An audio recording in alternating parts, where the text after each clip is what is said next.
Riso jangatum lu ke charle anathu aning ki parong tun thek je phan puma tha ponsi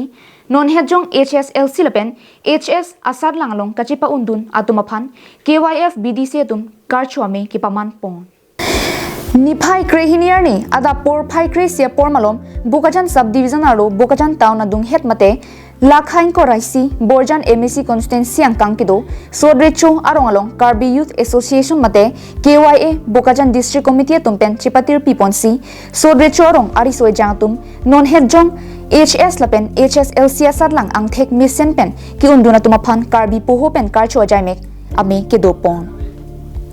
H.S.L.C lapen H.S. ki unatumaphan karcho amei kepaman ponalong KYA Bokajan District Committee me phu biren tisopen me chari pon lapen KYA BDC chunbang dilip teron hinpen aluhi pachini pon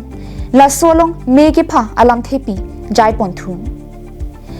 bangso me long Karbi Youth Association KYA tiripi me phu marlof timung KYA tiripi kong chunbang Avinash Kramsa Anand Kiling GB Sodrechorong Bikram Teron Advocate Bokajan Judicial Court Bhai Tingti Lothan Bang Amlong Inti Social Worker Komal Be Social Worker tumpen kechenglok man kidu ki thikding atum chetong dun Bangko H.S.L.C lapen HS ang thek mission pen ki unari soi jang tumaphan Karbi pohu lapen certificate pajer ponlo lapen adun thu aprang ke charli anathu kengkam kimi kache jorlong pami thek japhan KYA Bokajan District Committee tumpen congratulations lapen best wishes pajer dun Balipathar pen projenterang Karbing long life